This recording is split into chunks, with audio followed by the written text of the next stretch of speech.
Assalamu alaikum students, welcome to lecture 10 software design and architecture.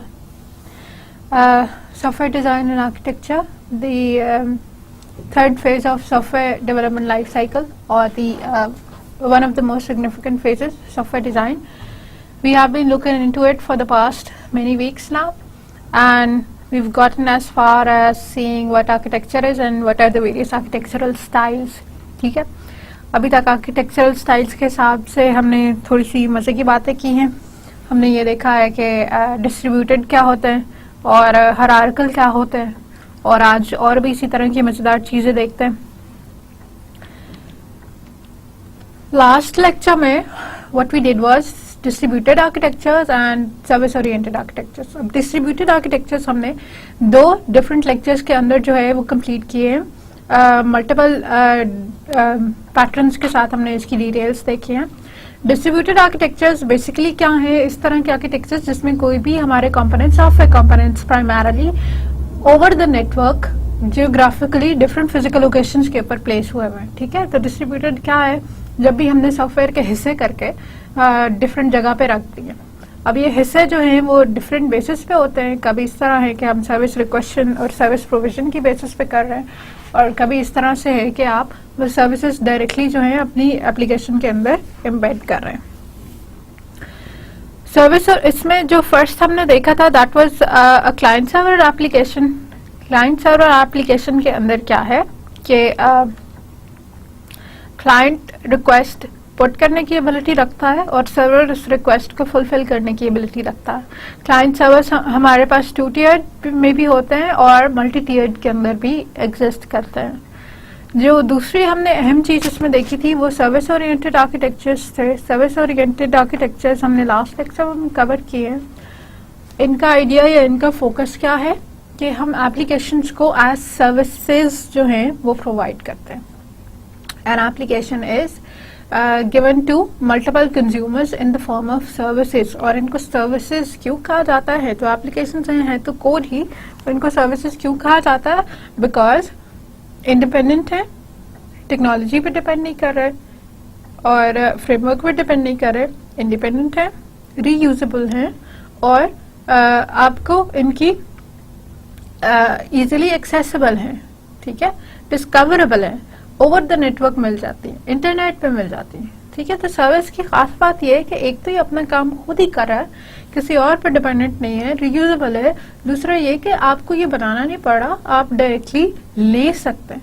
अब ये ले सकते हैं खाली आप नहीं है, बहुत सारे और ले सकते हैं, तो ये आपको एज अ सोल्यूशन मिल जाती है.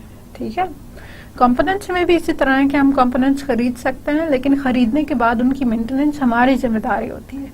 सर्विसेज में ये बात नहीं है. ठीक है, once you buy enroll for a service or buy service, तब भी उसकी मेंटेनेंस जो है, उसकी अपग्रेडेशन, उसकी सारे कुछ जो है वो मैन्युफैक्चरिंग कंपनी के पास ही रहती है. अगर गूगल वालों ने हमें गूगल का प्लेयर दिया है जो हम अपने सॉफ्टवेयर के अंदर इस्तेमाल कर रहे हैं, तो उसकी जितनी भी अपग्रेड है, उसकी जितने भी काम है वो गूगल ही करेगा, वो हमारी जिम्मेदारी नहीं होंगे. ऐसा नहीं है कि एक बार आपने सर्विस खरीद ली तो खरीद लेने के बाद उस पर जितना काम है वो आप कर रहे हैं, वो भी आपके जो है वो सॉफ्टवेयर प्रोवाइडर्स ही कर रहे हैं. ठीक है, तो इस वजह से इसका फिर हमें फायदा क्या हुआ कि मेंटेनेंस वाला काम नहीं कर रहा, मेंटेनेबिलिटी नहीं करनी पड़ेगी, ओवरहेड नहीं है, हमारे पास ओनरशिप के प्रॉब्लम्स नहीं. ठीक है, आज का हमारा एजेंडा क्या है? हम डाटा फ्लो आर्किटेक्चर्स को देखेंगे. डाटा फ्लो आर्किटेक्चर्स हमारी पिछली जितने भी आर्किटेक्चरल पैटर्न्स हमने देखे हैं उनसे थोड़े से फर्क है, और इसमें दो हमारे पास मेजर आर्किटेक्चरल स्टाइल्स हैं. बात सीक्वेंशियल स्टाइल है and pipe and filter style है. डाटा फ्लो आर्किटेक्चर्स, पहले तो हम ये देख लेते हैं कि डाटा फ्लो आर्किटेक्चर्स क्या हैं. Data flow architectures view the entire system as a series of transformation on successive sets of data, where data and operations on it are independent of each other. ठीक है, अब definition में note down करते जाएं. Important चीज क्या है? entire software system as a series of transformation on successive sets of data. हम पूरे सॉफ्टवेयर में जो फोकस अपना ले रहे हैं, जो अहम चीज देख रहे हैं, जिसकी बेसिस पे सॉफ्टवेयर की हम कंपोनेंट्स में इनको चेंज करेंगे, वो क्या है? Transformations on successive sets of data. Data कौन सा चाहिए? डाटा चेंज कैसे हो रहा है? Way data and operations on it are independent of each other. ठीक है, हम डाटा की हैसियत हमारे लिए कुछ और है, हम डाटा को as an independent entity treat कर रहे हैं, और इसके ऊपर जो ऑपरेशंस हमने परफॉर्म करने हैं उसको एक as an independent entity treat कर रहे हैं। ठीक है, तो डाटा फ्लो आर्किटेक्चर्स क्या है? छोटी सी आसान सी डेफिनेशन दे दें। डाटा फ्लो आर्किटेक्चर्स क्या है? जो डाटा के फ्लो को देखते हैं। डाटा के फ्लो को देखने का क्या मतलब है कि डाटा किस फॉर्मेट में शुरू होगा, कौन कौन से ऑपरेशंस उसके ऊपर लगेंगे, किस तरह से ये चेंज होगा, और फिर उसकी फाइनल आउटपुट क्या आएगी। ठीक है, कंसिडर करें कि आप एक इमेज प्रोसेसिंग के लिए एक लाइब्रेरी छोटी सी क्रिएट करें, इमेज प्रोसेसिंग का एक लेट्स से सॉफ्टवेयर क्रिएट करें। तो अब वो क्या करता है कि वो फर्स्ट ऑफ ऑल जो है वो एक इमेज को रीड करता है।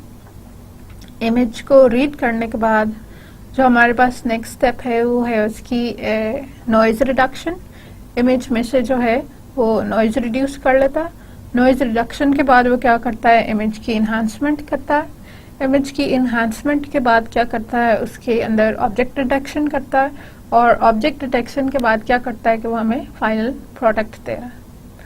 कितने 4-5 काम हो गए हमारे पास। पहली चीज क्या थी कि इमेज को हम रीड कर रहे हैं, और इमेज को रीड करने के बाद हमने क्या किया कि उसमें से नॉइज रिमूव कराई। नॉइज रिमूव करने का मतलब क्या है कि जो वो छोटे छोटे कोई डॉट्स या अनरिक्वायर्ड इंफॉर्मेशन है वो हमने रिमूव कर दी। फिर हमने अपने इमेज को एनहांस कर लिया। एनहांस करने के बाद हमने क्या किया कि हमने जो इमेज के अंदर ऑब्जेक्ट से चीजें थी वो डिटेक्ट कर ली, और डिटेक्शन के बाद जो है अपना फाइनल आउटपुट या फाइनल फिल्टर्ड इमेज प्रोवाइड कर दिया। ठीक है, तो ये 3-4-5 स्टेप्स हैं जिनसे हमारा इमेज गुजरा, तो हमारे पास फाइनल जो है वो आउटपुट आ गई। ये आइडिया डाटा फ्लो आर्किटेक्चर्स का है कि डाटा हमारे पास क्या है? इमेज है, और उसने करना क्या है, उसके ऊपर ऑपरेशंस क्या है? ये 4-5 ऑपरेशंस है। ठीक है, तो that's what data flow architectures do. They perceive data and operations independent of one another।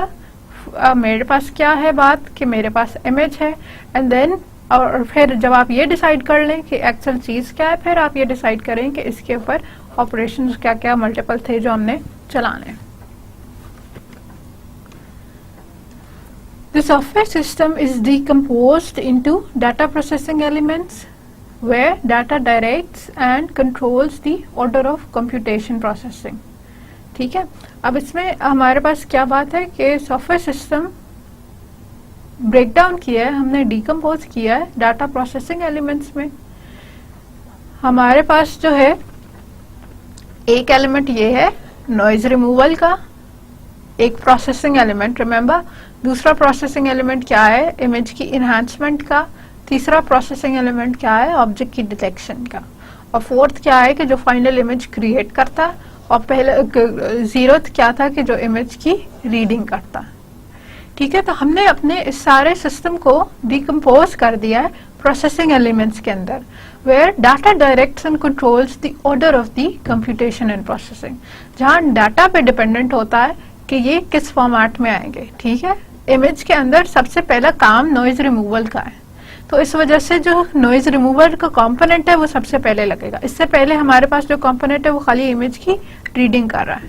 ठीक है, फिर जब मैं नॉइज रिमूव कर लेती हूँ, फिर मेरे पास नेक्स्ट ऑब्वियस स्टेप होता है इमेज की इन्हांसमेंट का, और फिर इस वजह से जो हमारे पास नेक्स्ट कंपोनेंट होगा वो इमेज की इन्हांसमेंट का होगा। ठीक, तो गवर्न या फोर्सिंग हमारे पास एलिमेंट क्या है कि हमारी जो डाटा है उसके ऊपर क्या प्रोसेसिंग करनी है, और डाटा की प्रोसेसिंग ये डिटरमिन करती है कि कौन कौन से कंपोनेंट्स कौन कौन से फॉर्मेट्स में हमारे पास आएंगे। Each component transforms its input data into corresponding output data। हर component का काम इतना है कि एक उसको कोई input मिल जाती है, वो उस इनपुट के ऊपर कोई ट्रांसफॉर्मेशन परफॉर्म करता है, it changes it in one way और द अदर, एंड देन कोई एक आउटपुट परफॉर्म कर देता है. So every component is responsible for getting some input and changing that input and providing some output.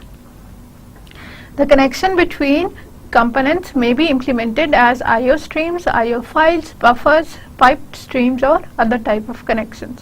अब हमने कहा कि बहुत सारे components हैं और हर component जो है वो input ले रहा है और output दे रहा है, तो इसका कुछ इस तरह का format बनता है कि एक component की input दूसरे component के लिए output है. ठीक है, इसके लिए input है जो चीज, वो इसके लिए आउटपुट है.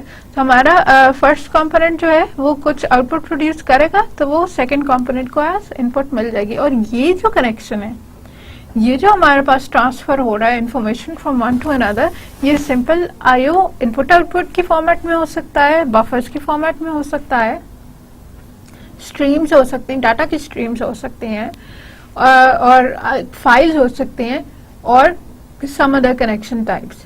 ठीक है, तो बेसिकली जो है वो डाटा ट्रांसफर हो रहा है, आइदर फाइल्स की फॉर्म में हो रहा है, या बफर टेक्स्ट की स्ट्रीम्स में हो रहा है, या बफर्स की फॉर्मेट में हो रहा है. Regardless of the type of topology, data moves from one subsystem to another. ठीक है, अब इसमें इम्पोर्टेंट बात क्या है कि डाटा एक सबसिस्टम से दूसरे में जा रहा है. टोपोलॉजी या स्ट्रक्चर जो भी है, इसका क्या मुराद हुई कि चाहे आप इसको हॉरिजॉन्टली अरेंज कर लें या आप इसको वर्टिकली अरेंज कर लें, चाहे ये मेरे पास लेयर्ड आर्किटेक्चर या लेयर्ड पैटर्न की तरह का बना हुआ है या ये डायरेक्टली नेटवर्क की तरह का बना है, उससे फर्क नहीं पड़ता. ठीक है, एलिमेंट्स की स्ट्रक्चरिंग से फर्क नहीं पड़ता, इनकी एक दूसरे से रिलेटिव पोजीशन से फर्क नहीं पड़ता. इनका इम्पोर्टेंट बात क्या है कि एक एलिमेंट काम करेगा अगले को देगा, और अगला एलिमेंट काम करेगा और उससे अगले को देगा. और कंपोनेंट्स हमने बनाए किस बात में, किस चीज को हम कंपोनेंट कहेंगे, हम तब कंपोनेंट कहेंगे कि जब वो एक सर्टेन डाटा को प्रोसेस करने की, चेंज करने की एबिलिटी रखता. In general there is no interconnection between modules except for the output and input data connections between the subsystems. ठीक है, तो यूजुअली जो है हमारे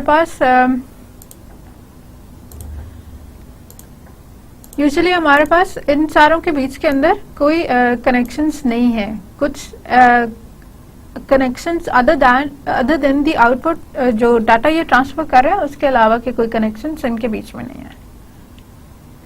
One subsystem can be substituted by another without affecting the rest of the system. इससे facility ये आती है, इससे ईज हमारे पास ये है कि आप इन कंपोनेंट्स के सेट में कोई एक कंपोनेंट चेंज कर ले तो बाकियों को फर्क नहीं पड़ेगा. कंपोनेंट्स रीयूजेबल है, कंपोनेंट्स एनहांस हो सकते हैं, कंपोनेंट्स चेंज हो सकते हैं without affecting the whole of the system. ठीक है, जैसे मैं पहले ये कर रही थी कि मेरे पास अभी भी जो इमेज प्रोसेसिंग के 5 स्टेप्स हैं वो अभी भी इसी तरह हैं. सबसे पहले हम क्या कर रहे थे कि हम नॉइज रिडक्शन कर रहे थे और उसके बाद हम इन्हांसमेंट कर रहे थे. ठीक है, तो नॉइज रिडक्शन के लिए मैंने सपोज पहले ABC एल्गोरिदम इस्तेमाल किया था. अब मैंने ये किया है कि नॉइज रिडक्शन तो अभी भी कर रही हूँ, लेकिन ABC एल्गोरिदम वाला सॉफ्टवेयर निकाल दिया बीच में, रादर XYZ वाला एक सॉफ्टवेयर इस्तेमाल, एल्गोरिदम इस्तेमाल कर लिया जो मुझे नॉइज रिडक्शन वाला काम करके दे रहा है. ठीक है, तो ये आसानी हमारे पास है कि कंपोनेंट्स क्योंकि एक दूसरे से बहुत हद तक इंडिपेंडेंट हैं, तो वो रिप्लेस किए जा सकते हैं.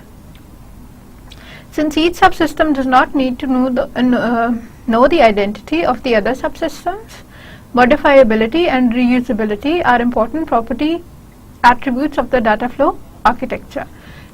Again, since किसी सिस्टम के लिए ये जरूरी नहीं है कि और कौन कौन से सिस्टम्स उसके अंदर मौजूद हैं, तो लिहाजा हम आराम से उसको मॉडिफाई कर सकते हैं या रीयूज कर सकते हैं.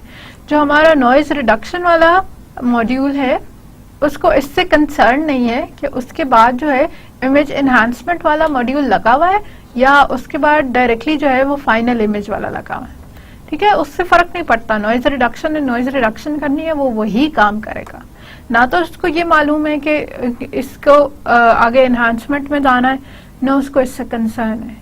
इसी तरह एनहांसमेंट के बाद जो है वो ऑब्जेक्ट डिटेक्शन हो रही है या नहीं हो रही, या हमारा फोकस नहीं है, तो इसकी वजह से रीयूजेबिलिटी भी आसान है, एनहांसमेंट भी आसान है। हम किसी भी टाइम पे अपने सॉफ्टवेयर के अंदर कोई नया फीचर भी डाल सकते हैं कि ऑब्जेक्ट डिटेक्शन के बाद ऑब्जेक्ट की रिकग्निशन भी डाल दें, ठीक है, एक और फीचर आप उसके अंदर ऐड कर सकते हैं। अब ये बेसिकली सारे डाटा फ्लो आर्किटेक्चर्स के अंदर होता है। इसमें दो हमारे पास मेजर कैटेगरीज हैं, बैच सीक्वेंशियल की है और पाइप एंड फिल्टर आर्किटेक्चर्स की है। तो before getting into the details of this, एक तो आपको बता दूं, डाटा फ्लो आर्किटेक्चर्स पुराने आर्किटेक्चर्स हैं, अब बहुत ज्यादा एप्लीकेशंस में नहीं फॉलो होता है। These are relatively older architectures. Follow होते हैं, यस, बहुत ज्यादा फॉलो होते हैं, नहीं, नॉट नेसेसरली, ठीक है। डाटा फ्लो आर्किटेक्चर्स में इंपॉर्टेंट या सिग्निफिकेंट बात क्या है? डाटा, ठीक। इसमें सबसे पहले जो चीज हम लोग देखते हैं वो क्या है? डाटा, ठीक। दूसरा फिर हम क्या देखते हैं कि डाटा ने फ्लो किस तरह करना है, कौन कौन सी शक्लें हैं जो डाटा ने बदलनी है। पहले इमेज ने ट्रांसफॉर्म होना है, नॉइज उसकी रिड्यूस होनी है, फिर इमेज के ऊपर ही होगा, फिर इमेज के ऊपर ही होगा। तो इमेज के ऊपर जो जो ट्रांसफॉर्मेशन है हमने वो चेक करनी है, ठीक है। इन ट्रांसफॉर्मेशंस, डाटा की ट्रांसफॉर्मेशंस की बेसिस पे हम कंपोनेंट्स बताते हैं।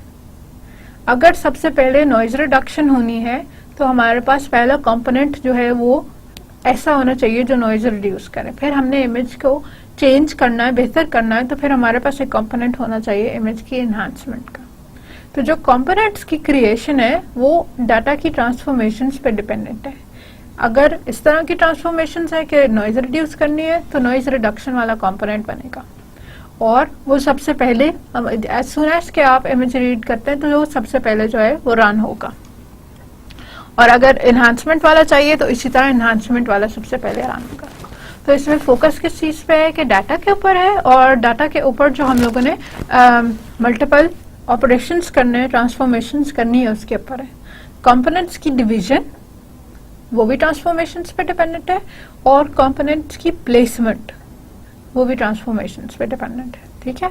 And by division remember I mean one single transformation. We could have made one large module that could have enhanced the image and detected the objects, ठीक है। हम इस तरह का एक बड़ा सा मॉड्यूल बना सकते थे कि जिसमें इमेज इनहांस भी हो जाए और उसी के ऊपर जो है वो उसके ऑब्जेक्ट्स भी डिटेक्ट हो जाएं और ऑब्जेक्ट्स रिकग्नाइज भी हो जाए, ठीक है। लेकिन हमने नहीं बनाया, और क्यों नहीं बनाया? क्योंकि एक कंप्लीट ट्रांसफॉर्मेशन के अगेंस्ट एक कंप्लीट कंपोनेंट क्रिएट करते हैं। पहला जो हमारे पास है दैट इज बैच सीक्वेंशियल, ठीक है। अब बैच सीक्वेंशियल से इस टर्म से कुछ आपकी समझ में आता है? बैच किसको कहते हैं और सीक्वेंशियल किसको कहते हैं? बैच एक कंप्लीट कलेक्शन को कहते हैं। एक पूरा सेट जब हमें किसी चीज का दिया हुआ होता है ना तो हम कहते हैं कि ये एक बैच है, ठीक है। इवन आप लोगों का भी हम इसी तरह बनाते हैं कि अगर स्प्रिंग 2015 में आए थे तो ये बैच 2015 स्प्रिंग 2015 है। तो बैच हमारे पास एक कलेक्शन है, एक सेट है किसी भी चीज का। और सीक्वेंशियल की टर्म क्या करती है? सीक्वेंशियल से क्या मुराद है? Sequential is step by step access of something, ठीक है। सीक्वेंशियल का अपोजिंग कॉन्सेप्ट क्या है? पैरेलल। पैरेलल क्या है? कि कॉन्करेंट एक्सेस ऑफ और एग्जीक्यूशन ऑफ समथिंग। सीक्वेंशियल में एक के बाद दूसरा और दूसरे के बाद तीसरा चलता है, पहले इधर जाए फिर इधर जाए फिर इधर जाए। और पैरेलल में क्या चलता है कि ये तीनों काम जो हैं वो इकट्ठे चल रहे हैं। तो अब बैच सीक्वेंशियल से मतलब अब क्या हमारे दिमाग में क्लियर हुआ कि बैच एक तो हम किसी ग्रुप की बात कर रहे हैं या सेट की बात कर रहे हैं, और सीक्वेंशियल फिर हम एक पर्टिकुलर ऑर्डर की बात कर रहे हैं, ठीक। तो क्या है बैच सीक्वेंशियल? एक इस तरह का आर्किटेक्चर है जिसमें डाटा जो है वो बैचेस की फॉर्म में कंसिडर होता है। डाटा का एक कंप्लीट सेट कंसिडर होता है, और इस डाटा की प्रोसेसिंग जो है वो सीक्वेंशियली होती है। इस डाटा की प्रोसेसिंग, उसकी ट्रांसफॉर्मेशन जो है वो स्टेप बाय स्टेप या सीक्वेंशियली की जाती है। In batch sequential architecture each data transformation subsystem or module cannot start its process until its previous subsystem completes its computation. ठीक है, तो याद रखने वाली बात क्या है कि इसमें भी बहुत सारे कंपोनेंट्स हैं और इसको बैच सीक्वेंशियल इसलिए कहा है कि ये कंपोनेंट जो है जब तक अपनी पूरी फाइल कन्वर्ट करके अगले कंपोनेंट को नहीं दे देता तब तक अगला कंपोनेंट अपना काम स्टार्ट नहीं कर सकता. ठीक है. Data flow carries a batch of data as a whole from one system to another. इसमें डाटा पूरे चंक्स के अंदर या पूरे सेट के तौर पर ट्रांसफर होता है एक जगह से दूसरी जगह. अब ये इसकी एक एग्जांपल देख ले. हमारे पास एक सिस्टम है जिसके 4 मेजर कंपोनेंट्स है. वैलिडेशन का कंपोनेंट है, सोर्टिंग का कंपोनेंट है, अपडेशन का कंपोनेंट है एंड रिपोर्टिंग का कंपोनेंट है. ठीक है. तो वैलिडेशन का कंपोनेंट क्या करता है कि जो हमारी ट्रांजैक्शन की रिक्वेस्ट्स हैं उनको वैलिडेट करता है. ठीक है. ट्रांजैक्शन की रिक्वेस्ट कौन कौन सी होती है? इंसर्ट की हो सकती है, डिलीट और अपडेट की हो सकती है. और वैलिडेशन का काम ये है कि ये चेक कर ले कि ये सारी की सारी करेक्ट फॉर्मेट में है या नहीं है. अगर इंसर्ट है तो इंसर्ट के लिए जो जो पैरामीटर्स चाहिए थे वो प्रोवाइड हो गए हुए हैं या नहीं हुए. अपडेट के लिए जो चीजें चाहिए थी वो हो गई हैं या नहीं हुई. अब जिस भी सोर्स प्रोग्राम से मुझे अपडेट की रिक्वेस्ट मिली है उसको ये ऑथराइज है या नहीं है. ठीक है. Once you done with that फिर हम सोर्टिंग वाले मॉड्यूल पे आते हैं, सोर्टिंग वाले कंपोनेंट पे आते हैं. सोर्टिंग वाला कंपोनेंट क्या करता है कि सारे जो ट्रांजैक्शन रिकॉर्ड्स हैं उनको असेंडिंग ऑर्डर में कर देता है बेस्ड ऑन देयर प्राइमरी की. ठीक है.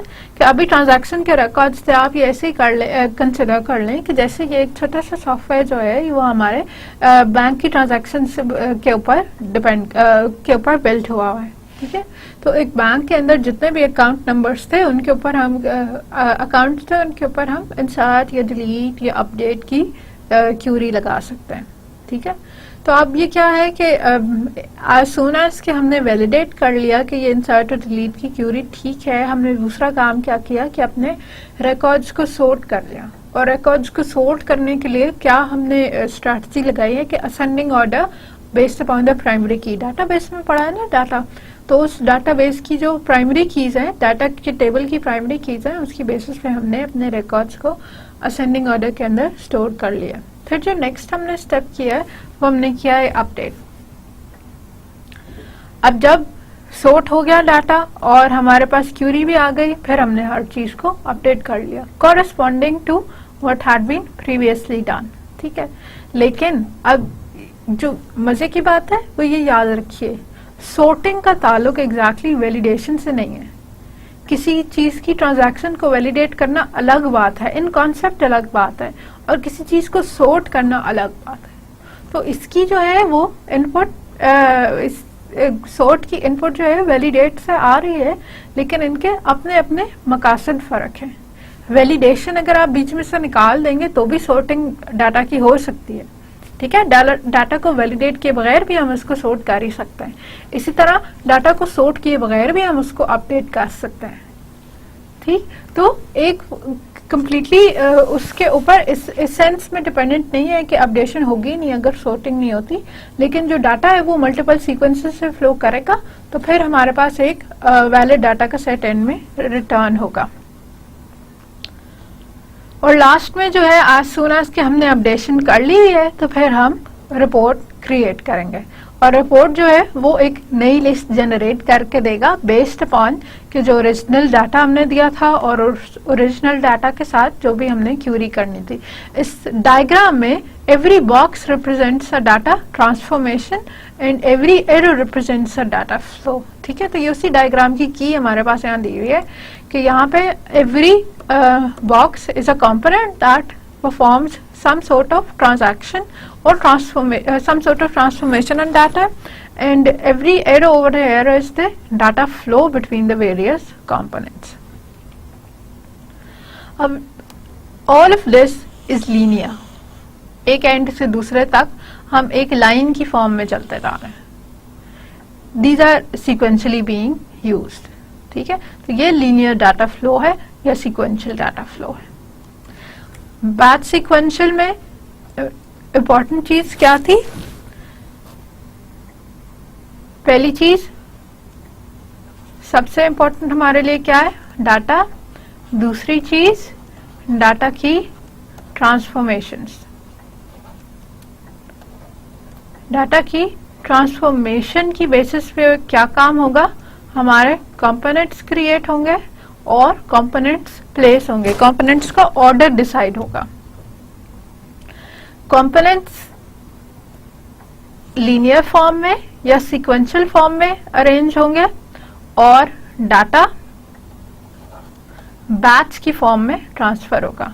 मीनिंग जब तक हम वैलिडेट पूरा नहीं कर लेते, एक कंप्लीट फाइल मेरे पास आई है और इस फाइल में जो है 7 रिकॉर्ड्स थे और इन 7 रिकॉर्ड्स के साथ जो है एक अपडेट की क्यूरी लगी हुई थी, ठीक है। तो अब उसने क्या किया कि अपडेट की क्यूरी चेक की और ये वेरीफाई किया कि जो 7 रिकॉर्ड्स हैं उन सबके लिए ये अपडेट की क्यूरी ठीक है। फिर उसने ये पूरी फाइल जो है वो नेक्स्ट या सॉर्टिंग वाले मॉड्यूल को प्रोवाइड कर दी। सॉर्टिंग मॉड्यूल ने इसी पूरी फाइल के ऊपर काम किया है और फाइल में देखा है कि if everything is alright to sort, तो फिर उसको सॉर्ट किया।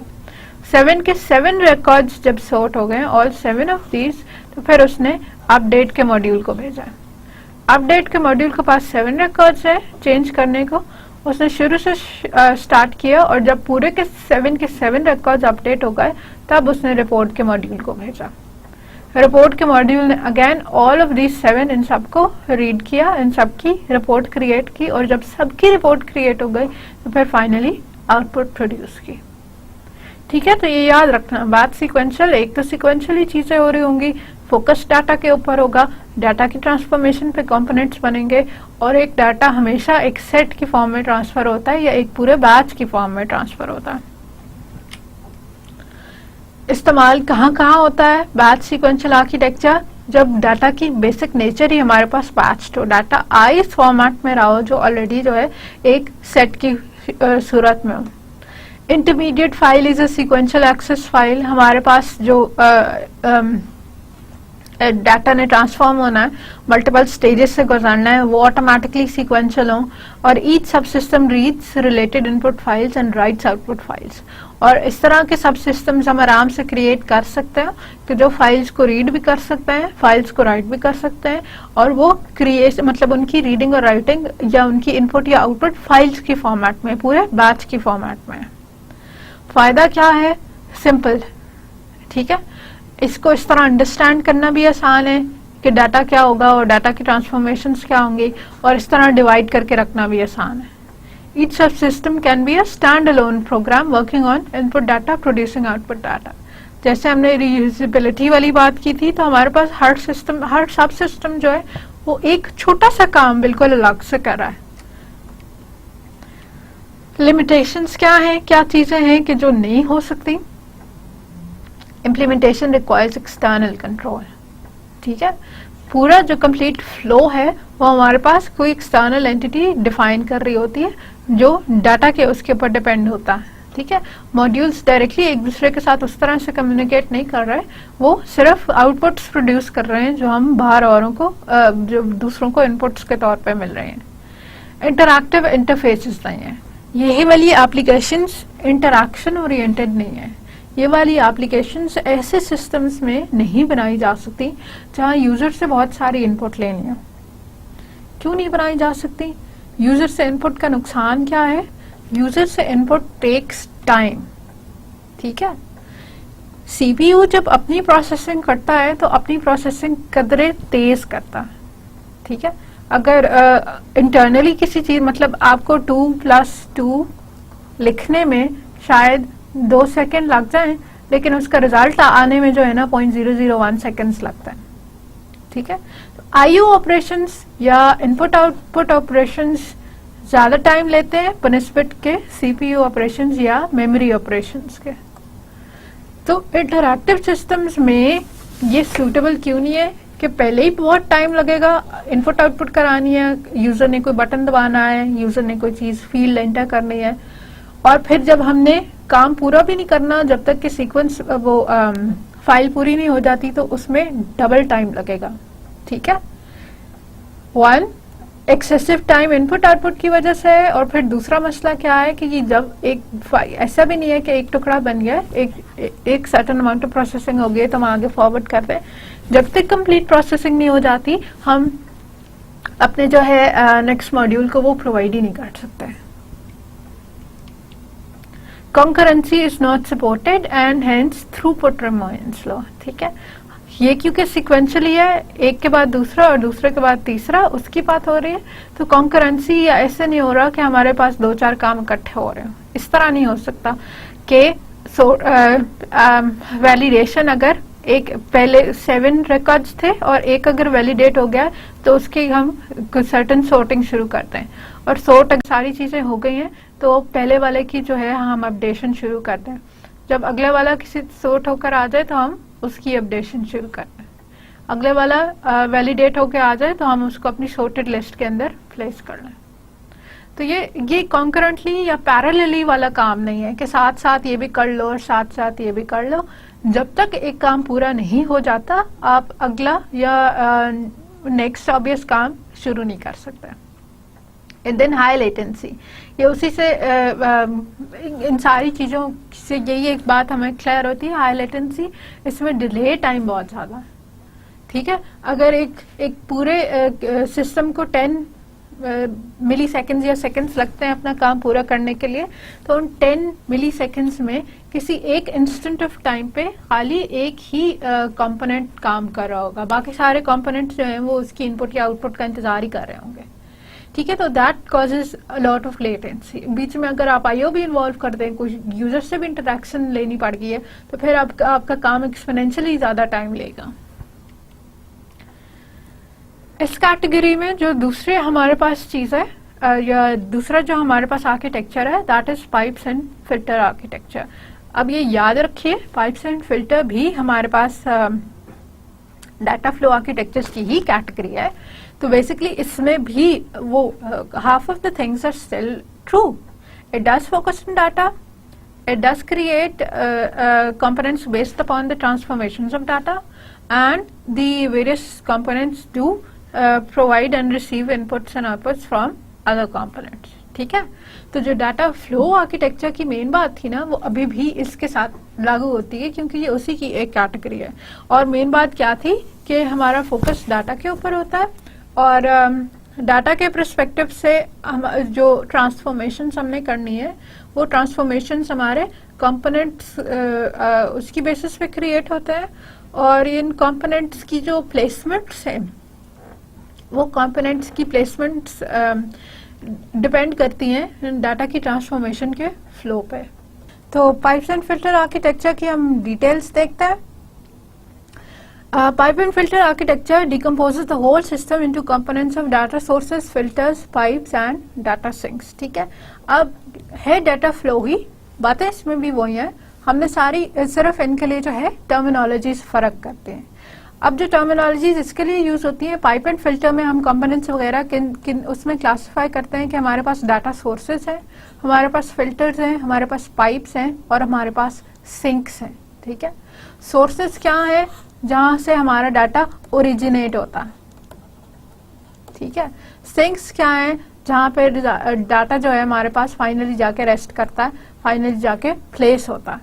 ठीक है, हमारे पास फिल्टर्स क्या है, जो डाटा को ट्रांसफॉर्म करते हैं, ये एक्चुअली कंप्यूटेशन करेगा, ये काम करेगा। और पाइप्स क्या हैं, ये वो चैनल्स हैं कि जो डाटा को कैरी करते हैं, डाटा को एक फिल्टर से या एक ट्रांसफॉर्मेशन यूनिट से दूसरे ट्रांसफॉर्मेशन यूनिट तक लेके जाते हैं। ठीक है, the connection between components are data stream. अब पाइप्स मैंने कह तो दिया कि ये चैनल्स हैं जो इधर से उधर लेके जा रहे हैं, ये लेके क्या जा रहे हैं, ये हमारे डाटा की स्ट्रीम्स को लेके जा रहे हैं। अब यहाँ पे ये बात याद रखिए, अभी जो हम पीछे बात सिक्वेंशियल में बात कर रहे थे वो बल्क की या क्लस्टर की या बैच की बात करता है, और पाइप एंड फिल्टर उसी की एक मॉडिफिकेशन है जो जिसने बाकी सारी चीजें तो वही रखी है, वही है, डाटा के ऊपर फोकस ये है, कंपोनेंट्स उसी तरह बन रहे हैं, लेकिन चीज क्या, एक चेंज क्या लेकर आया है कि अब बैचेस में डाटा नहीं है, रादर स्ट्रीम्स में है। Instead of considering the whole file, we now consider bits and pieces. अगर एक मेरे पास फाइल है जिसके अंदर ये लिखा हुआ है ABC और फिर नेक्स्ट रिकॉर्ड है DEF और अगला रिकॉर्ड है GHI, तो अब बैच सीक्वेंशियल तो क्या करता है कि इसको पूरे एक फाइल की तरह लेता है कि इसके अंदर 3 रिकॉर्ड्स हैं और 3 लाइनें और जिनके अंदर जो है वो जितने मर्जी भी कैरेक्टर्स है, ये एक बड़ी सी फाइल है मेरे पास, ठीक है। पाइप एंड फिल्टर इस तरह नहीं करता। पाइप एंड फिल्टर क्या करता है, फाइल खोलता है, ठीक है। मतलब खोलता से मुराद ये नहीं है कि रीड करता है, मुराद ये है कि फाइल को चंक्स में या स्मॉल पीसेस में कंसिडर करता है। अब वो क्या करता है कि ये स्ट्रीम कंसिडर करता है कि ABC एक बड़ा सा इनविजिबल ब्लॉक नहीं है, रादर A एक कंपोनेंट है, B एक कंपोनेंट एलिमेंट है, C एक एलिमेंट है, D एलिमेंट है, E एलिमेंट है, F एलिमेंट है। तो अब बैच सीक्वेंशियल में ये फाइल थी और पाइप एंड फिल्टर में ये डाटा एलिमेंट्स हैं, ठीक है। जब पाइप एंड फिल्टर इसको प्रोसेस करेगा तो वो एक एक छोटे डाटा एलिमेंट को लेगा और उस डाटा एलिमेंट को प्रोसेस करेगा। तो ये बेसिक डिफरेंस है बैच सीक्वेंशियल और पाइप एंड फिल्टर के दरमियान में कि ये डाटा को हैंडल किस तरह करते हैं, ठीक है। दोनों की इम्पोर्टेंस, जो इम्पोर्टेंस ये डाटा को दे रहे हैं वो सेम है और उसी डाटा की उसी इम्पोर्टेंस की बेसिस पे ही ट्रांसफॉर्मेशंस भी अभी उसी तरह है, कंपोनेंट्स की प्लेसमेंट भी उसी तरह है। बदला क्या कि अब एक बड़े से डब्बे की बजाय आपने स्ट्रीम कंसिडर कर ली और हर स्ट्रीम के अंदर मल्टीपल डाटा के एलिमेंट्स मौजूद हैं, ठीक है। The particular property attribute of pipe and filter architecture is it's concurrent and incremented execution. इस वाली बात से अब क्योंकि डाटा एक बंद डब्बा नहीं है, रादर छोटे छोटे एलिमेंट्स हैं, तो इसकी वजह से हमारे लिए ये आसानी हो गई है कि अगर हम 4 कंपोनेंट्स के बीच में काम करना है तो हम ये वाला काम कर लें कि एक कंपोनेंट दूसरे को थोड़ी सी इनपुट दे दे और थोड़ी सी इनपुट के ऊपर ये भी अपना काम शुरू कर ले, ठीक है। पहले कंपोनेंट का काम पूरा नहीं हुआ, उसके पास 10 लाइनें हैं चलाने को या सॉर्ट करने को, उसने पहली वाली लाइन पूरी पढ़ ली और उस पर अपना ऑपरेशन कर लिया, 9 रहती हैं अभी, पहली तो पूरी पढ़ ली ना, तो उसने जो पढ़ ली वो उसने ट्रांसफर कर दी और अगले जो प्रोसेस है उसने उस पहली वाली को प्रोसेस करना शुरू कर दिया। तो जो फर्स्ट कंपोनेंट था वो इतनी देर में सेकंड वाली लाइन पे पहुंच गया और जो सेकंड कंपोनेंट था वो फर्स्ट को भी करने लग गया, ठीक है। फिर इसने भी फर्स्ट को कर लिया तो इसने थर्ड कंपोनेंट को दे दी, थर्ड वाला पहली पे आ गया, सेकंड वाला जो है उसने दूसरी लाइन पढ़नी शुरू कर दी और पहले वाले ने जो है वो तीसरी लाइन पढ़नी शुरू कर दी। तो अब एक पर्टिकुलर टाइम के अंदर ये तीनों कंपोनेंट्स अपने काम कर रहे हैं। अब ऐसा नहीं है कि 2 और 3 फारिग बैठे हैं कि जब तक 1 अपना काम पूरा नहीं करेगा तो हमारा तो काम शुरू ही नहीं होता। हर कंपोनेंट जो है वो एक पर्टिकुलर टाइम के ऊपर it is working. So that's the idea of concurrent execution. All of your components are working together at the same time. ये हम कैसे अचीव करते हैं? हम डाटा को एक ब्लॉक लेने की बजाय, एक सॉलिड क्लोज ब्लॉक लेने की बजाय इंडिपेंडेंट लेते हैं। हम डाटा को स्ट्रीम्स की फॉर्म में लेते हैं, थोड़ा थोड़ा थोड़ा थोड़ा कर दो। इसकी सबसे बेहतरीन आपको एग्जांपल में अगर आपकी समझ में जो आएगी, वीडियोस कंसिडर कर लो। दो तरीके हैं। अगर आपने ऑनलाइन कभी कोई चीज देखी हो ना, तो एक तरीका तो ये है कि आपकी मैं पहले तो वीडियो पूरी डाउनलोड करूं, पूरी मूवी फॉर एग्जांपल मैंने कर लिया या पूरा ट्रेलर कर लिया। जब मैंने पूरी मूवी कर लिया 1.5 गीगाबाइट की, 2 गीगाबाइट की, तो फिर मूवी चलनी शुरू होगी। ये बैच सीक्वेंशियल वाला आइडिया कि जब तक पूरा नहीं होगा तब तक कुछ नहीं मिलेगा, ठीक है।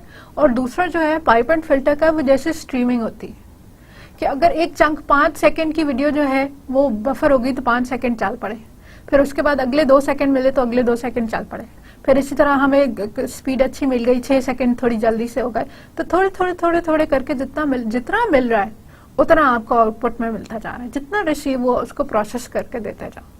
तो ये जो आइडिया है, ये स्ट्रीमिंग वाला, ये इस्तेमाल होता है पाइप एंड फिल्टर के अंदर, और जो पूरे चंक वाला था वो हमारे बैच के अंदर है। बाकी दोनों डाटा फ्लो आर्किटेक्चर्स हैं, इसलिए दोनों आइडेंटिकल हैं। Pipe and filter किधर suitable है? That require a defined series of independent computations to be formed in data। तो इसमें भी जो पहली बात मैंने चेक करनी है वो यही करनी है कि क्या डाटा के ऊपर अलग अलग से ऐसे काम हो सकते हैं कि जिनको मैं कंपोनेंट्स में चेंज कर लूं, जिनके मैं छोटे छोटे मॉड्यूल्स बना लूं, अगर इस तरह के डाटा के ऊपर ट्रांसफॉर्मेशन होनी है, डाटा की ये शक्ल थी फिर ये होनी है फिर ये होनी है, अगर ये पॉसिबल है तो फिर मैं सोचूंगी कि अच्छा पाइपलाइन फिल्टर इसके ऊपर लग सकता है कि नहीं। Each component has set of inputs and set of outputs. Her component अपना काम करने के बाद कुछ रिटर्न कर देता है और कुछ चीज रिसीव करता है in order to start processing. ठीक है, खुद से प्रोसेसिंग नहीं स्टार्ट करता, उसको आपको प्रोसेसिंग स्टार्ट करानी पड़ती है इनपुट की रिसीव की बेसिस के ऊपर, कोई टाइम डिपेंडेंट या इस तरह का नहीं है। So it takes some input, changes that and then it produces some output. A component reads a stream of data on its input and produces stream of data at its output. अब pipe and filter का हर component file of data input और file of data output पे नहीं देगा, rather stream of data आएगा। ठीक है, तो डाटा हमारे पास एक पूरी एक उसकी उस तरह का फॉर्मेट आ रहा है कि 10110 वाली फॉर्मेट में आ रही है, हमारे पास बहुत सारे इंडिविजुअल एलिमेंट्स आ रहे हैं, एक बड़ा सा चंक नहीं आ रहा। अब थोड़े इसके पाइप एंड फिल्टर बार बार मैं बोल रही हूँ, इसके थोड़े अलग देख रहे हैं। फिल्टर क्या है, पाइप्स क्या है। फिल्टर एक कंपोनेंट को कहते हैं और filter is an independent data stream transformer. ये इसकी सोफिस्टिकेटेड डेफिनेशन है। आसान डेफिनेशन क्या है, एक कंपोनेंट एक फिल्टर है। ठीक है, सोफिस्टिकेटेड क्या है, इंडिपेंडेंट है, बाकियों पर डिपेंड नहीं कर रहा, अपना काम खुद ही करेगा। डाटा स्ट्रीम ट्रांसफॉर्मर है, फाइल ट्रांसफॉर्मर नहीं है। ठीक है, पूरी फाइल लेके नहीं ट्रांसफॉर्म करता, थोड़ी सी स्ट्रीम लेता है, 4 एलिमेंट्स में मिल जाते हैं तो 4 एलिमेंट्स को चेंज करने की भी एबिलिटी रखता है। करना इसलिए ट्रांसफॉर्म ही है ये ट्रांसफॉर्मर ही, लेकिन किस चीज पे, डाटा स्ट्रीम पे। तो मतलब क्या हुआ, इंडिपेंडेंट है जो कि ट्रांसफॉर्म करेगा और रिसीव क्या करेगा, डाटा की स्ट्रीम को। It reads data from input stream, transforms and processes it and then writes the transformed data stream over a pipe for the next filter to process. ठीक है, तो अब ये इसने एक यहाँ से स्ट्रीम रीड की और उसको चेंज किया और फिर आउटपुट के ऊपर, आउटपुट पाइप के ऊपर वही राइट कर दी। Filter does not need to wait for batch data as a whole. Special बात इसकी है कि अब हम पूरी फाइल का इंतजार नहीं करते, बल्कि जितना डाटा हमें मिल गया उतना डाटा हम प्रोसेस करते हैं। As soon as the data arrives the filter can start working right away. अब इसमें जो लेटेंसी थी वो कंसिडरेबली रिड्यूस हो गई। क्यों हो गई, क्योंकि कॉन्करेंट एग्जीक्यूशन है। ठीक है, अब ऐसे नहीं है कि पूरी फाइल रिसीव होगी चंक की फॉर्म में, रादर एक भी अगर हमारे पास पोर्शन आ गया है, 3000 वर्ड्स वाली फाइल है, उसमें से एक वर्ड भी हमारे पास आ गया तो we can start the processing. A filter does not even know the identity of data upstream और डाटा डाउनस्ट्रीम। जिस तरह हमारे पास बैच सीक्वेंशियल में भी यही बात थी कि एक कंपोनेंट को दूसरे कंपोनेंट का नहीं मालूम था, तो फिल्टर्स में भी again filters are unaware of the other filters. एक फिल्टर को दूसरा फिल्टर की आइडेंटिटी का मालूम नहीं होता और उसको उससे कंसर्न भी नहीं है। हर फिल्टर इंडिपेंडेंटली अपना काम करता है, उसको जो डाटा मिलता है उस डाटा के बेसिस पे अपना काम करता है और आउटपुट प्रोड्यूस कर देता है। फिल्टर्स की 2 बेसिक टाइप्स हैं। ठीक है, एक्टिव फिल्टर्स और पैसिव फिल्टर्स। एक्टिव फिल्टर्स क्या है, that can pull in data and push out data the transform data. Meaning pull in data से मुराद क्या है कि ये डाटा को रीड करने की एबिलिटी रखता है, और pushes out the transform data, data को राइट करने की एबिलिटी रखता है। और पैसिव फिल्टर्स हमारे पास क्या है कि they connected pipes push in data and pull data out. अब पूरा हम मैनेजमेंट सिस्टम नहीं कंसिडर कर रहे, एक छोटा सा हम फंक्शन कंसिडर कर लेते हैं। फॉर एग्जांपल हमारा फंक्शन जो है हमारे यूजर से एक लफ्ज लेता है और उस लफ्ज को अपर केस में चेंज करके जो है यूजर को उसने आउटपुट देनी है। अब 2 तरीके हैं मेरे पास ये क्रिएट करने के। पहला तरीका क्या है कि मेरा फंक्शन ये करे कि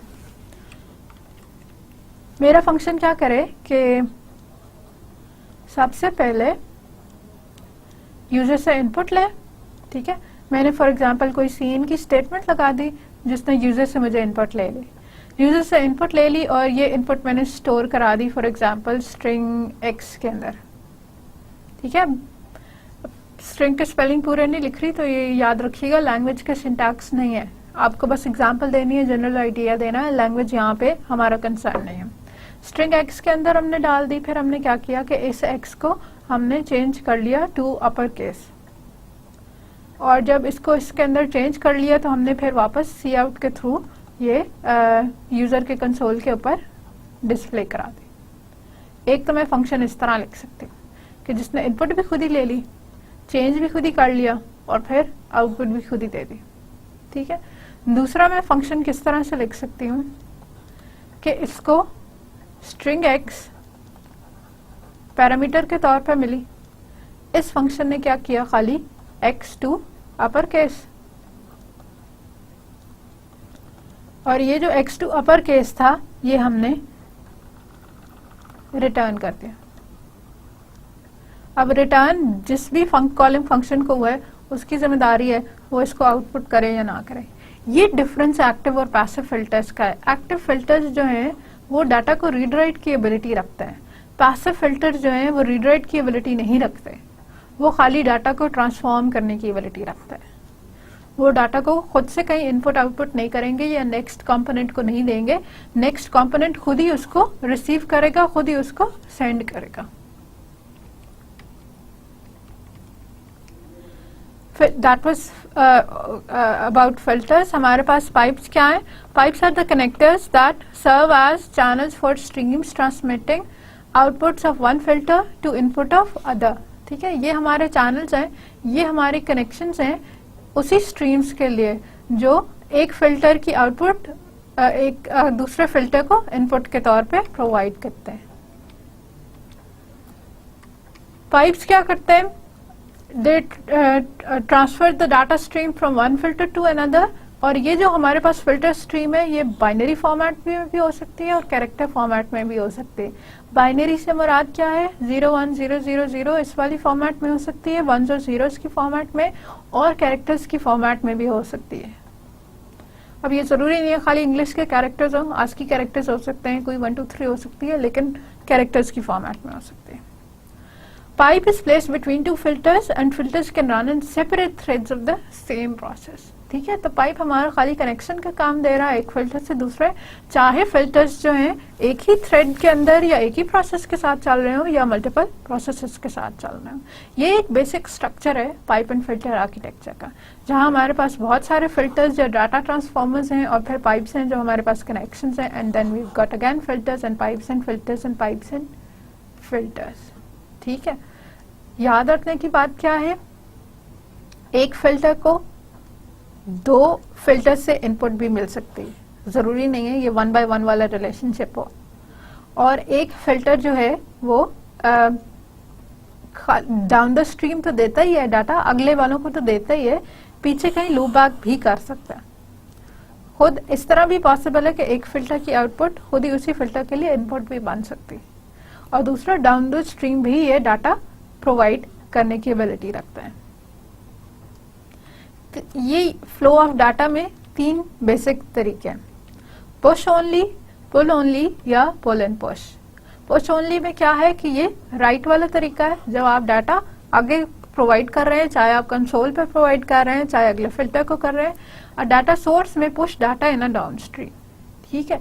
कोई भी डाटा की जो फिल्टर है या सोर्स है वो आगे किसी कंपोनेंट को डाटा दे देता है, और फिल्टर में push data in down stream.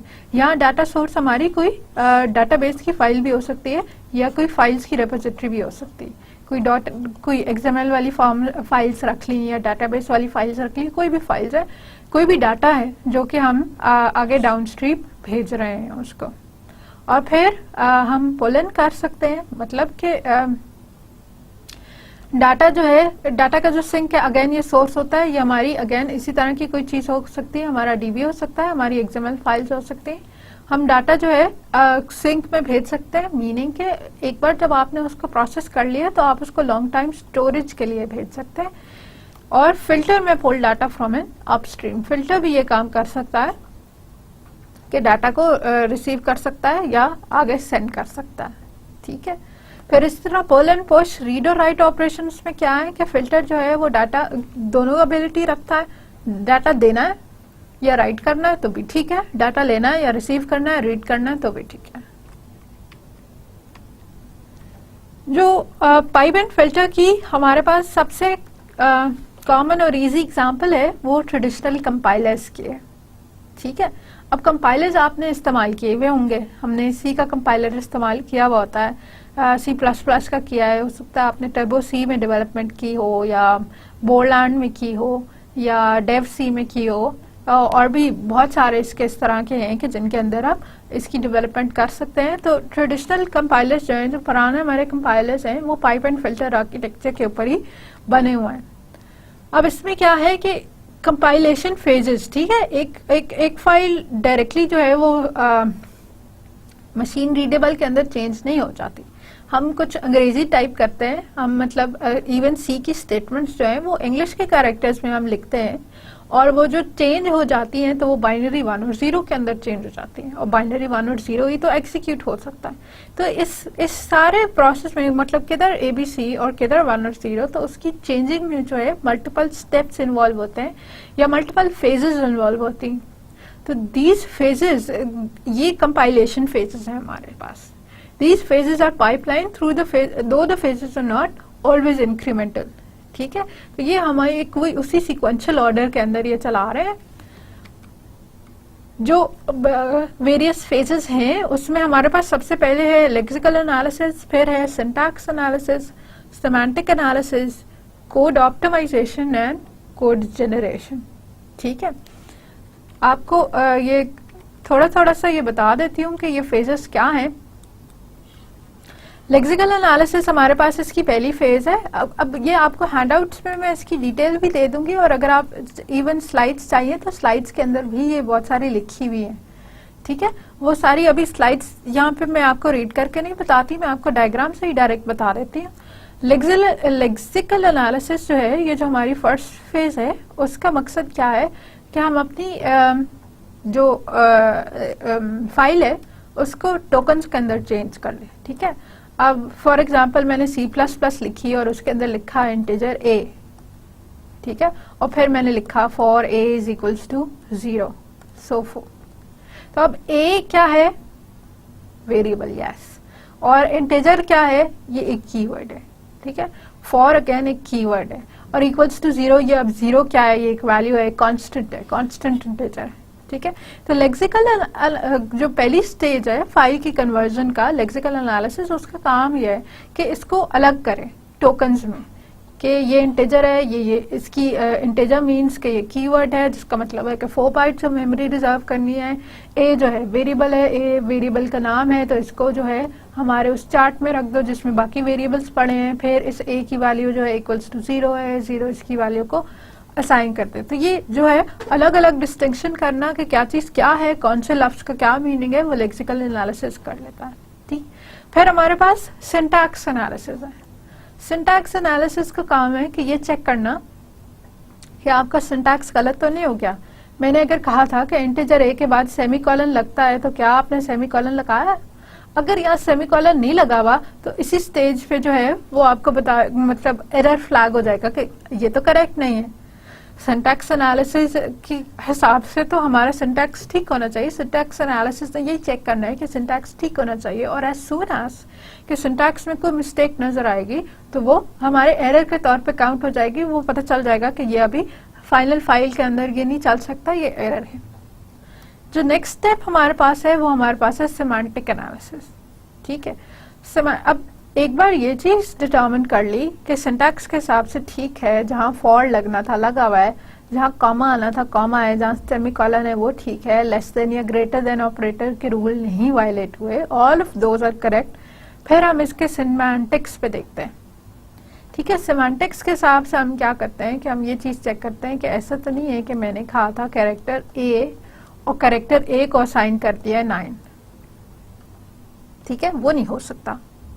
हम इस तरह की अब जो ये सिंटैक्स के हिसाब से बात ठीक है कि एक डाटा टाइप दी हुई है, एक वेरिएबल का नाम दिया हुआ है और एक वैल्यू दी हुई है।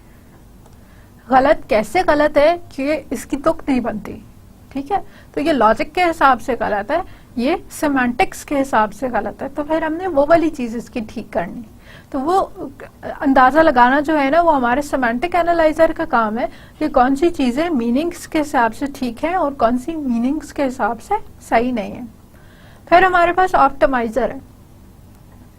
ऑप्टिमाइजर क्या करता है, इसी कोड में अगर कोई एक्स्ट्रा चीज है, कोई रिटर्नेड चीज है, तो उसको निकाल लेता है, कोड को बेस्ट पॉसिबल वर्जन कोड का निकाल लेता है, ऑप्टिमाइज वर्जन कोड का निकाल लेता है। और एंड में हमारे पास कोड जनरेटर है जो फाइनली जो है इन सारी इस पूरी फाइल को चेंज करके एक प्रॉपर कोड क्रिएट कर लेगा, और ये कोड फिर हमारे पास मशीन पे रन हो सकता है। फिर इस कोड को जो है हम जिस भी मशीन पे चाहें उस मशीन के ऊपर रन कर लेंगे। तो अब ये सारी फेजेस, ये सारे स्टेप्स इसी तरह से होते हैं। पहले लेक्सिकल एनालाइजर वाला काम करना पड़ता है, पहले आपको सारे कीवर्ड्स और वेरिएबल नेम्स अलग अलग करने पड़ता है। जब आप वो कर लेते हैं फिर हम सिंटैक्स चेक करते हैं, फिर सेमांटिक्स चेक करते हैं, फिर ऑप्टिमाइज करते हैं और कोड जनरेट करते हैं, ठीक है। तो इनका सीक्वेंस डिफाइन हुआ हुआ है। ये सारे चलते किस चीज पे हैं, मतलब इन सब की अंडरलाइन क्या है, अंडरलाइन स्ट्रक्चर क्या है। हमारे पास सोर्स कोड या सीपीपी वाली फाइल है, इसको भी वही चाहिए, इसको भी वो चाहिए, इसको भी वो चाहिए, ठीक है। तो हमारे सारे एलिमेंट्स को जो है वो वही वाली फाइल चाहिए, सेम डाटा एलिमेंट है जो हमारे सारे कंपोनेंट्स के बीच में ट्रांसफॉर्म होता रहेगा, ठीक है। अब लेक्सिकल एनालाइजर क्या करता है कि अगर फाइल के अंदर सबसे ऊपर लिखा हुआ था कि ये मेन है और फिर वेरिएबल ए है, इंटीजर ए है और फिर इंटीजर बी है, तो इसने क्या किया, मेन वाला चेक कर लिया कि इस कीवर्ड है और ये मेन वाली स्टेटमेंट जो है वो सिंटैक्स वाले को दे दी, ठीक है। फिर और लेक्सिकल एनालाइजर खुद फिर आ गया इंटीजर ए वाली स्टेटमेंट पे, इसने इंटीजर ए वाली पढ़नी शुरू कर दी और सिंटैक्स वाले ने जो है मेन वाली सेमांटिक्स को दे दी और खुद उससे इंटीजर ए वाली ले ली, ठीक है। तो जब ये इंटीजर ए वाली पढ़ रहा है तो लेक्सिकल एनालाइजर के पास इंटीजर बी वाली पढ़ी। तो अब स्ट्रीम में या छोटे छोटे डाटा एलिमेंट्स के तौर पे डाटा एक से दूसरे और दूसरे से तीसरे के अंदर ट्रांसफॉर्म होता जा रहा है, बैच में या पूरी फाइल के अंदर जो है सेव नहीं करना पड़ा। अब ये स्लाइड्स में इसी की एक्सप्लेनेशन दी हुई है ताकि आपको बाद में कोई मसला ना हो, लेकिन ये all of this is what I just told you, ये जो मैंने आपको अभी बयान किया है सिंप्लीफाई करके, ये उसी की एक्सप्लेनेशन है। अपने फ्री टाइम में इसको प्लीज जरूर देखिएगा। दूसरी एग्जांपल हमारे पास जो है वो एक सेल्स सिस्टम की एग्जांपल है, ठीक है। सेल्स सिस्टम में क्या हो रहा है कि हमारे पास सबसे पहले इनवॉइसेस आ रही है किसी हार्ड फॉर्म में और पेमेंट्स आ रही हैं, और इनसे हमने इनवॉइसेस को क्या किया है कि इनवॉइसेस को रीड करने का मॉड्यूल है हमारे पास और पेमेंट्स को आइडेंटिफाई करने का मॉड्यूल है, ठीक है। जब इनवॉइसेस रीड हो जाती हैं तो फिर पेमेंट्स जो है हम वेरीफाई करते हैं और पेमेंट्स वेरीफाई करने के बाद रिसिप्ट्स इशू कर सकते हैं और फाइनल पेमेंट्स जो ड्यू हैं वो चेक कर सकते हैं। रिसिप्ट इश्यू कर दी तो जो हमारे पास आउटपुट आती है वो रिसिप्ट्स की आती है, और ड्यू पेमेंट्स हमने चेक की तो पेमेंट्स के रिमाइंडर्स हमने इशू किए और हमारे पास जो आउटपुट आती है वो रिमाइंडर्स की आती है। तो ये हमारे पास सोर्सेज है और ये हमारे पास सिंक्स हैं, यहाँ से डाटा ओरिजिनेट होता है। ये जो बीच में हमारे पास है ये हमारे ट्रांसफॉर्मेशंस है, ये ट्रांसफॉर्म कर रहे हैं, ठीक है। और ये ट्रांसफॉर्म के ये हमारे पास पाइप्स हैं and then we got filters.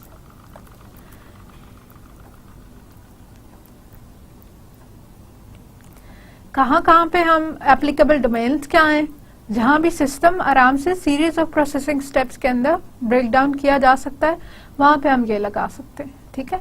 System को आप जहां पे भी इस तरह के डिस्टिंक्ट एलिमेंट्स में चेंज कर सकते हैं जो एक कंप्लीट डाटा की ट्रांसफॉर्मेशन से कॉरेस्पॉन्ड कर रहे हैं, तो वहां पे हम pipe and filter architecture apply कर सकते हैं। डाटा फॉर्मेट और data stream is simple, stable and adaptable if necessary. Formats जो डाटा स्ट्रीम के फॉलो करने हैं वो जब जब हमारे पास सिंपल होंगे और चेंजेबल होंगे, अडाप्टेबल होंगे, तो फिर हम आराम से pipe and filter architecture apply कर सकते हैं। और significant work can be pipelined to gain increased performance. जितना काम इस तरह का है कि जो आप स्ट्रीम्स में चेंज करके पाइपलाइंस के थ्रू अगले फिल्टर्स को भेज सकते हैं, उतना ज्यादा हमारे पास एक बेहतर ऑप्शन है। ठीक है, तो पाइप एंड फिल्टर वहां लगाऊं जहां पे मेरे पास बहुत सारा सिग्निफिकेंट अमाउंट ऑफ वर्क इस तरह का हो कि जिसको आप स्ट्रीम्स में चेंज करके आगे भेज सकते हैं। ताकि क्यों भेजना है आगे, ताकि हमारी ओवरऑल परफॉर्मेंस इंक्रीज हो जाए। ठीक है, अभी आपको बैच सीक्वेंशियल में भी ये बताया था कि लेटेंसी बहुत ज्यादा होती है, वो जो वेट करना पड़ता है कि इधर से आउटपुट आएगी तो फिर इनपुट शुरू होगी, तो उसी को तो हम मिनिमाइज कर रहे हैं। तो जितनी ज्यादा अमाउंट ऑफ डाटा जो है वो स्ट्रीम कर लेंगे, उतनी ज्यादा हमारे पास वो लेटेंसी मिनिमाइज हो जाएगी। प्रोड्यूसर और consumer related problems are being addressed. ठीक है, तो इस तरह की एप्लीकेशंस जहाँ पे प्रोड्यूसर या कंज्यूमर रिलेटेड प्रॉब्लम्स हमने सॉल्व करने हैं, वहाँ पे हम पाइप एंड फिल्टर आर्किटेक्चर्स लगा सकते हैं। बेनिफिट्स क्या है, इसके फवायद क्या है? सबसे पहले तो हमारे पास है कॉन्करेंसी। कॉन्करेंसी का मीनिंग क्या है कि पैरेलल एग्जीक्यूशन। ठीक है, जैसे आपको ये बता रही थी कि एक लाइन भी प्रोसेस हो गई है तो हम अगले को दे सकते हैं। तो एक टाइम में ये भी एक काम कर रहा है, ये लाइन नंबर 2 पे काम कर रहा है, और आपका नेक्स्ट वाला जो है लाइन नंबर 1 पे काम कर रहा है। तो सारे जो हैं साथ साथ थोड़ा थोड़ा अपना काम करते जा रहे हैं। That's concurrency, that's all of the components working together. Concurrency से होगा क्या कि हमारे पास थ्रूपुट जो है वो इंक्रीज होती है, या हमारे पास जो है परफॉर्मेंस जो है वो इंक्रीज होती है। रीयूजेबिलिटी, जिस तरह बैच सीक्वेंशियल वाला फायदा है ये डाटा फ्लो वाला फायदा है ये, इसके अंदर भी इसी तरह से है कि रीयूजेबिलिटी है। हमारा एक फिल्टर एक ही काम कर रहा है और उसको बाकी फिल्टर से डायरेक्ट कोई सरोकार नहीं है। ठीक है कि डाटा ये एक दूसरे से पास करता है, लेकिन डाटा की पासिंग के अलावा एक दूसरे को कोई फंक्शंस कॉल नहीं कर रहे। तो इस वजह से ये आराम से चेंज किए जा सकते हैं, एनहांस किए जा सकते हैं, निकाले बदले जा सकते हैं। Flexibility, it supports both sequential and parallel execution. ठीक है, एक 4 कंपोनेंट्स इकट्ठे भी काम कर सकते हैं, और क्योंकि वो एक सीक्वेंस के अंदर अरेंज होते हैं तो वो बारी बारी वाला काम भी हो रहा है और सारे काम कर रहे हैं, तो वो इकट्ठे वाला आइडिया भी बीच में है। मॉडिफाइबिलिटी, लो कपलिंग बिटवीन फिल्टर्स, क्योंकि हमने फिल्टर्स क्रिएट इस तरह किए हैं कि उनमें हाई कपलिंग हमारे पास अवेलेबल नहीं हो, तो फिर नए फिल्टर्स को ऐड करने से इम्पैक्ट कम होता है। ठीक है, इम्पैक्ट कम होगा तो हमारी मॉडिफाइबिलिटी ज्यादा होगी। And modifying the implementation of existing filters as long as the IO interfaces are unchanged. जब तक हम उनके कम्युनिकेशन इंटरफेसेस सेम रखते हैं कि इसने यूजर्स के साथ या बाकी सॉफ्टवेयर के साथ, बाकी सॉफ्टवेयर के पार्ट्स के साथ किस तरह कम्युनिकेट करना है, जब तक दैट रिमेन्स सेम, तो आप उसको नए फिल्टर्स ऐड भी कर सकते हैं और पुराने फिल्टर्स को मॉडिफाई भी कर सकते हैं, एंड दैट कंट्रीब्यूट्स टू मॉडिफाइबिलिटी। ठीक है, ये 2 काम आप कर सकते हैं तो हम कह सकते हैं कि हमारा सिस्टम इजीली मॉडिफाइबल है। And then there is simplicity. Simplicity in the terms के डाटा को इस तरह चंक्स में ट्रांसफॉर्म करना आसान है हमारे लिए। ठीक है, फिर डिसएडवांटेजेस क्या है? अगेन इंटरैक्टिव सिस्टम्स के लिए नहीं बन सकता। इनपुट आउटपुट पे आप डिपेंडेंट हो तो फिर ये सिस्टम जो है स्लो हो जाएगा, क्योंकि हर नेक्स्ट स्टेप बेसिकली पीछे से होके आता है, पीछे वाले सारे कामों के बाद नेक्स्ट आता है। थोड़े थोड़े तो जरूर चल रहे होते हैं, लेकिन स्टेप स्किप नहीं हो सकता। तो इंटरैक्टिव सिस्टम्स में फिर आईओ की वजह से लेटेंसी बहुत ज्यादा आती है। Let's summarize what we did today. आज हमने एक और मेजर आर्किटेक्चर का सेट हमने किया है, और वो है हमारे पास data flow architectures. Data flow architectures में इंपॉर्टेंट या सिग्निफिकेंट क्या है? डाटा। ठीक है, इसी डाटा को हम जो इस सेट की हमारे पास 2 आगे से टाइप्स हैं, batch sequential and pipe and filter, वो इसी डाटा की शक्ल पे या फॉर्म के ऊपर डिफरेंट है। बैच के अंदर ये एक फाइल की या एक चंक की फॉर्मेट में होता है, और पाइप एंड फिल्टर में एक स्ट्रीम की फॉर्मेट में होता है।